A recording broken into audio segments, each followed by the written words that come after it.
Oh, que saudades que eu tenho da aurora da minha vida, da minha infância querida, que os anos não trazem mais.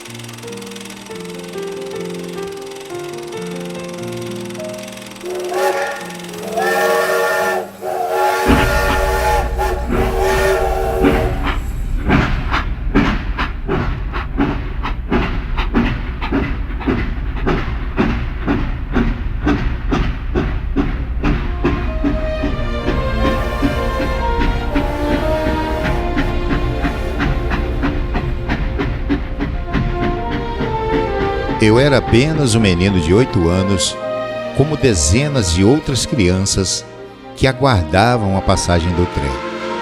Meu coração disparava quando ouvia o apito da Maria Fumaça.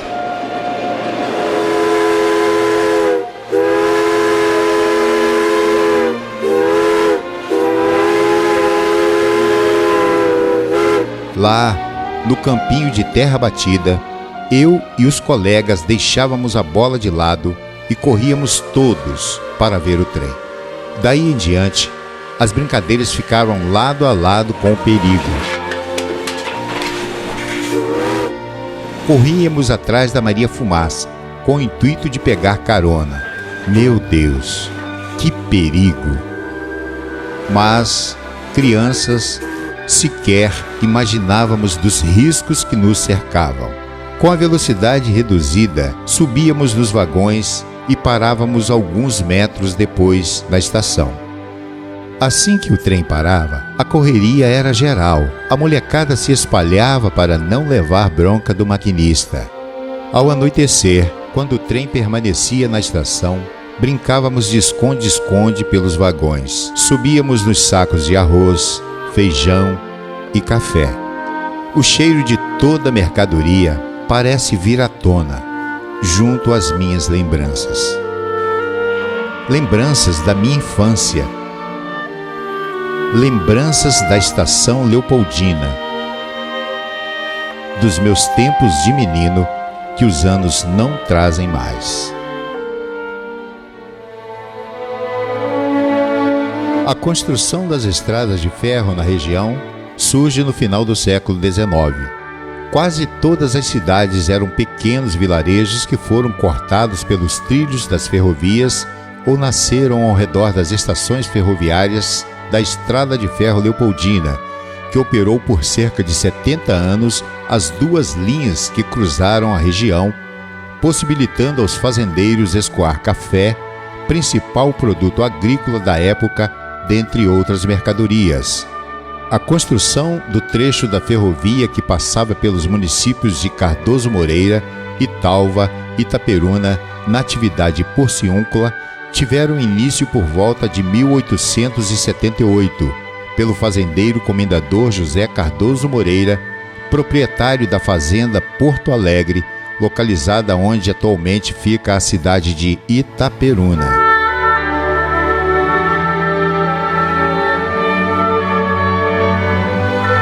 José Cardoso Moreira era o principal acionista da ferrovia que recebeu o nome de Estrada de Ferro do Carangola e tinha concessão para explorar o trecho de Morundu, município de Campos dos Goitacazes, até a atual cidade mineira de Carangola. A estrada nunca chegou a Carangola porque ocorreram atrasos na sua construção, ficando algum tempo paralisada na cidade de Cardoso Moreira.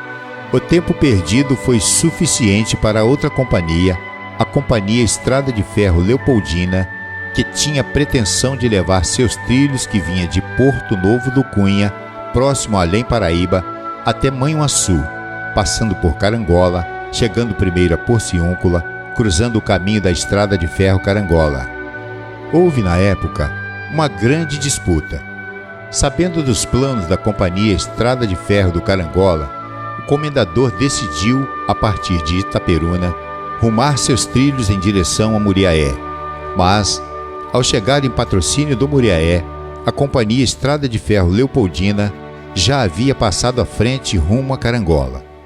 Diante disso, o comendador Cardoso Moreira, decidido a tentar cortar a frente, construiu outro ramal, partindo de um ponto logo após Itaperuna, rumo a Porciúncula, e mais uma vez não conseguiu ultrapassar a Companhia Estrada de Ferro Leopoldina, findando os trilhos da ferrovia nesta cidade.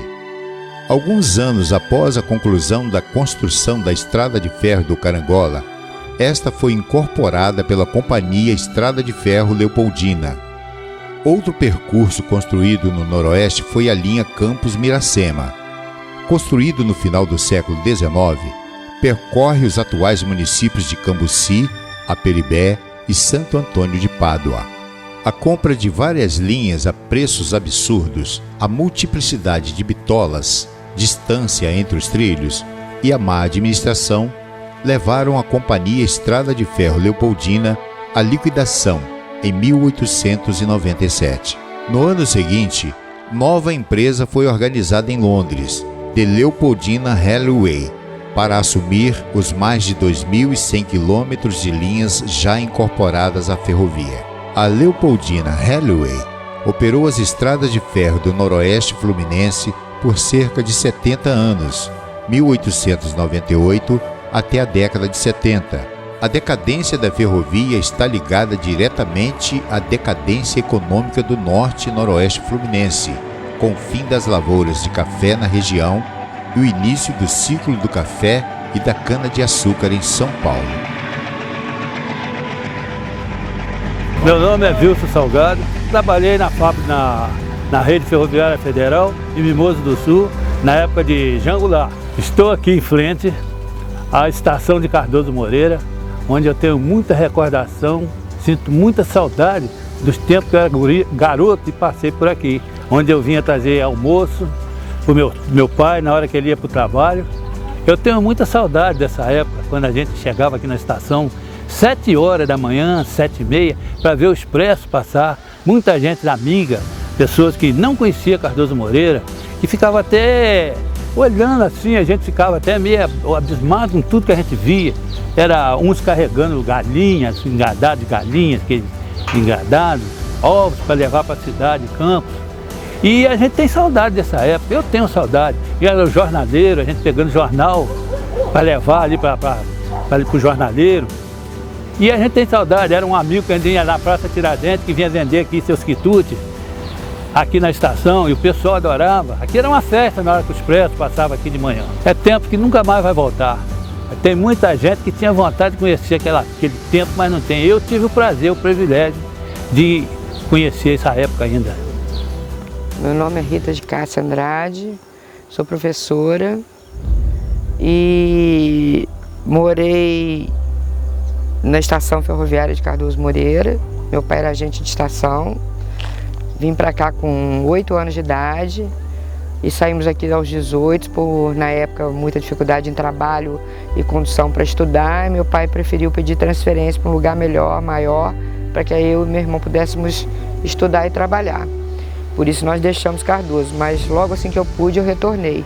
E a rede ferroviária faz parte da história da minha vida e de muitas vidas aqui de Cardoso Moreira. Infelizmente, hoje a gente fazendo esse documentário, muitas pessoas já faleceram, outros estão fora de Cardoso, mas aqui tem um resgate de pessoas que viveram a vida inteira, criaram seus filhos, educaram, deram o que puderam de melhor, criaram a estrutura do nosso desenvolvimento. Tudo aconteceu em Cardoso Moreira, a passagem de Dom Pedro, a estação ferroviária, quando ele inaugurou, que foi ele que inaugurou, junto com a filha, com a princesa Isabel, a nossa ponte que a gente ainda tenta preservar o máximo que pode, apesar de ser uma das nossas saídas nas enchentes, que aí a gente tem um plano para que a gente possa passar um carro aqui para poder salvar a gente quando dá uma enchente maior, porque a gente não tem outra saída, a gente fica muito ilhado, mas sem mexer na estrutura, sem mexer nessa coisa aí que, para mim, isso é uma memória cultural do país, não se mexe. E eu sou, assim, fã, porque eu fui criada dentro da estação de Cardoso, depois andei muito de trem, peguei muita carona nos trens de cana, para apanhar uma caninha para chupar.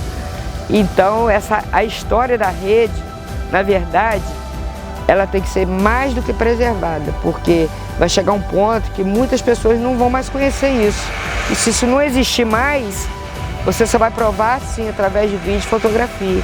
Então, quem tem que preservar, e é o que nós vamos fazer a partir de agora.